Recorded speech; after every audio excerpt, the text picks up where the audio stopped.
Bismillahirrahmanirrahim. Assalamualaikum warahmatullahi wabarakatuh. Alhamdulillahirabbil alamin wassalatu wassalamu ala asrofil anbiya'i wal mursalin wa ala alihi wa sahbihi rasulillahi ajma'in.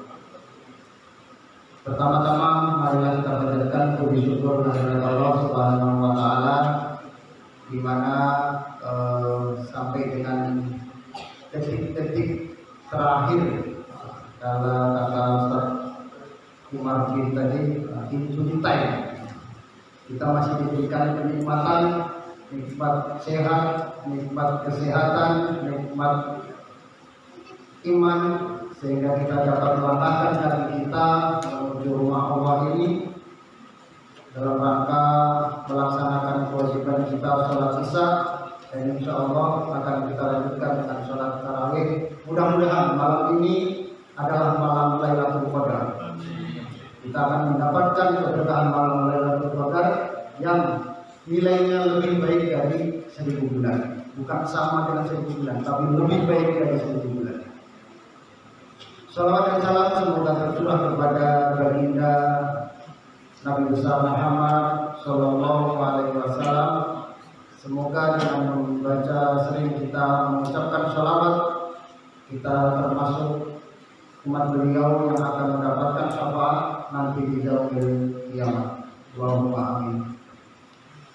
Bapak Ibu jamaah sholat tarawih yang dimuliakan Allah, pada kesempatan yang keempat ini kembali saya diberi amanah untuk menyampaikan kultum. Saya akan melanjutkan kajian kita yaitu tentang rukun iman. Pada kesempatan hari ini memasuki rukun iman. Saya pikir kemarin 4 pertemuan cukup Pak dengan rukun iman sampai ke 6. Ternyata baru batas 3. Rukun iman yang ketiga yaitu rukun iman kepada kitab-kitab Allah. Ada berapa kitab-kitab Allah yang telah diturunkan kepada nabi-nabi? Ada kitab Taurat kepada Nabi Musa, kitab Zabur kepada Nabi Daud, kitab Injil kepada Nabi Isa, dan kitab terakhir kitab Al-Quran kepada Nabi Muhammad SAW. Dan terhadap kitab-kitab sebelumnya, artinya sebelum kitab Al-Quran diturunkan, sifat kitab-kitab sebelumnya bersifat hanya untuk umatnya saja. Jadi ketika Taurat diturunkan, maka dia hanya untuk ketika Nabi Musa diturunkan kepada Nabi Musa dan umatnya saja. Kemudian dia istilah memasak dalamnya habis. Kemudian Nabi Daud diturunkan kitab Zabur. Kemudian Nabi Daud setelah itu diturunkan Nabi Isa yaitu kitab Injil. Adapun kitab Al-Quran itu akan berlaku sampai akhir zaman. Dan Al-Quran adalah istilahnya kitab terupdate. Di situ adalah kitab terupdate dari semua kitab yang telah diturunkan oleh Allah kepada nabi-nabi sebelumnya. Dan kewajiban kita terhadap kitab-kitab sebelumnya hanya sebatas mengimani saja, tidak sampai kita mengamalkan, mempelajari, tidak sampai kita seperti itu. Karena apa? Karena kitab kita yang berlaku sekarang kita sudah diturunkan yaitu kitab Al-Quran. Kalau kitab sebelumnya mereka hanya diturunkan kepada umat-umat terdahulu. Sementara Al-Quran diturunkan sampai untuk umat akhir zaman. Sementara kandungan di dalam kitab-kitab sebelumnya secara umum, secara akidah itu sama. Jadi tidak ada yang mengatakan kalau Allah lebih dari satu, nggak ada di dalam kitab-kitab sebelumnya. Semua kitab mengatakan bahwa secara akidah dia mentuhankan dan mengesahkan Allah, serta memerintahkan untuk menjauhi syaitan. Adapun syariatnya yang mungkin berbeda antara kitab sebelumnya dengan kitab Al-Quran. Seperti sholat, puasa, karena puasa juga diperintahkan kepada umat Sering kita baca, ya ayyuhalladzina amanu kutiba alaikumusiyam kama kutiba alal ladzina min qablikum. Jadi diperintahkan juga seperti umat-umat sebelumnya. Nah, seperti apa puasanya umat-umat sebelumnya? Nah, tentu mereka yang sudah melaksanakan. Begitu juga dengan sholat. Seperti Nabi Musa, sholatnya buat Nabi Musa. Ketika bertemu dengan Nabi Muhammad diperintahkan untuk 50 kali sholat sehari semalam.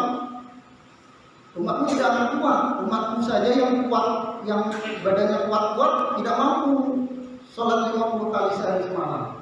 Berarti memang syariat sholat antara umat sebelumnya dengan umat Nabi Muhammad berbeda.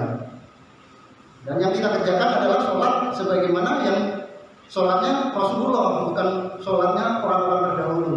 Tapi sholat yang kita kerjakan adalah sholatnya seperti yang Rasulullah contohkan. Kemudian kewajiban kita terhadap Al-Quran tentunya lebih terperinci. Bukan hanya sekedar kita berkewajiban untuk mengimaninya, mengimani Al-Quran bahwa Al-Quran adalah kalamullah. Jadi Al-Quran itu bukan makhluk, tapi adalah firman Allah. Kalau makhluk dia ada masa berlakunya, suatu saat dia akan mati kalau makhluk. Tapi kalamullah, perkataan Allah atau firman Allah, dia akan berlaku sepanjang zaman. Itu Al-Quran. Kemudian kewajiban berikutnya terhadap Al-Quran adalah mempelajarinya. Baik mempelajari bagaimana cara membaca maupun mempelajari kandungan-kandungan di dalam Al-Quran untuk kita amalkan sehari-hari. Bagaimana dicontohkan oleh Pak Ketua Mahfud kemarin, mempelajari Al-Quran dengan maharijul huruf A, I, U, B, U, An, Kan, berapa saya. Nah itu.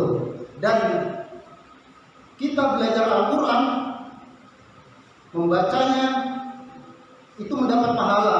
Tidak seperti kita mempelajari, dan memang kita tidak mempelajari kitab-kitab sebelumnya. Akan tetapi terhadap Al-Quran, kita membacanya itu akan mendapat pahala. Bahkan dihitung per huruf kita mendapatkan pahala dari membaca Al-Quran. Sebagaimana sabda Nabi yang mengatakan bahwa alif lam mim itu bukan satu huruf, tapi alif itu satu huruf, lam itu satu huruf, dan mim itu satu huruf. Dan setiap satu huruf bacaan kita itu bernilai 10 kebaikan. Kemudian di bulan Ramadan dilipat gandakan lagi. Kemudian di dalam bulan Ramadan kita bertemu dengan Lailatul Qadar, dilipat gandakan lagi seperti kita lebih baik dari 1000 bulan. Masya Allah. Jadi kalau kita membaca Al-Quran per huruf di bulan Ramadan, malam Lailatul Qadar, luar biasa keberkahan insya Allah. Mudah-mudahan malam ini adalah malam Lailatul Qadar. Amin. Kemudian kewajiban berikutnya terhadap Al-Quran adalah membacanya. Tadi kita sampaikan sedikit membacanya. Jadi membacanya bagaimana? Seperti yang surat Al-Muzammil, warattilil Qur'ana tartila. Membaca Al-Quran dengan tartil. Apa tartil? Perlahan-lahan. Jadi kalau sampai lupa. Target boleh sampai 1 bulan atau 10 kali boleh. Tapi syaratnya jangan ngebut. Jadi dengan tartila. Maka disampaikan apa itu tartila? Tartila itu membaca per huruf itu dibaca sesuai dengan haknya masing-masing huruf. Jadi huruf A itu makhrajnya dari mana, keluarnya dari mana, ya baca seperti haknya A itu. Baik keluarnya dari mana, ya bacalah seperti haknya huruf itu dibaca. Itulah membaca dengan cara tartilah. Kemudian kewajiban kita terhadap Al-Quran berikutnya adalah menghafalnya. Dalam suatu hadis dikatakan bahwa tingkatan kita di surga nanti, insya Allah kita masuk surga, itu nanti kita setoran hafalan kita. Kalau mau naik ke surga ke atasnya, baca setoran hafalan. Jadi tingginya surga kita nanti ditentukan oleh banyaknya hafalan kita. Si A, silakan setor hafalan. Allahu ahad, Allahu samad, lam yalid wa lam yulad wa lam yakul lahu kufuwan ahad. Setoran lagi, Allahu ahad, Allahu samad, lam yalid wa lam yulad wa lam yakul lahu kufuwan ahad. Nah, batas itulah berarti. Tapi alhamdulillah sudah masuk surga. Kemudian kenapa Allah menurunkan Al-Quran? Kalau kita lihat masa jahiliyah sebelum Al-Quran itu diturunkan, masa jahiliyah adalah masa kalau dari bahasanya adalah masa kebodohan. Begitu tidak adanya petunjuk waktu itu, mereka menyembah berhala. Bahkan berhala ada yang terbuat dari emas, ada yang terbuat dari perunggu. Emas itu kalau orang-orang kaya itu membuat berhala dari emas, disembah. Kalau dia pas bangkrut, Tuhannya dijual. Ada juga yang terbuat dari perunggu, itu untuk kalangan menengah. Ada juga yang kalangan bawah dibuat dari tepung roti, dibuat berhala, kemudian disembah. Kalau pas nggak ada makanan, Tuhannya dimakan. Begitu parahnya waktu itu, makanya Nabi Muhammad waktu itu merenung kenapa seperti itu. Akhirnya turunlah Al-Quran. Jadi kenapa Allah menurunkan Al-Quran? Yang pertama petunjuk untuk manusia. Syahrul Ramadan alladzi unzila fihi al-Qur'an hudal linnasi wa bayyinatin minal huda wal furqan. Petunjuk bagi manusia dan penjelasan petunjuk itu dan sebagai pembeda antara yang hak dan yang batil. Kemudian fungsi Al-Quran berikutnya adalah sebagai obat, seperti surat Al-Isra ayat 82. Allah menurunkan Al-Quran sebagai obat bagi kamu semua. Mungkin hanya itu yang bisa saya sampaikan. Mudah-mudahan bermanfaat karena ini kesempatan terakhir. Apabila banyak kesalahan yang saya sampaikan, baik perkataan maupun materi, insya Allah apa yang saya sampaikan berusaha saya menyampaikan bersumber dari Al-Quran dan Al-Hadis. Kalaupun ada kesalahan, itu kesalahan saya dalam menyampaikan. Saya mohon maaf kepada diri semua dan kepada Allah saya mohon ampun. Mungkin hanya itu yang dapat saya sampaikan. Wabillahi taufiq wal hidayah. Assalamualaikum warahmatullahi wabarakatuh.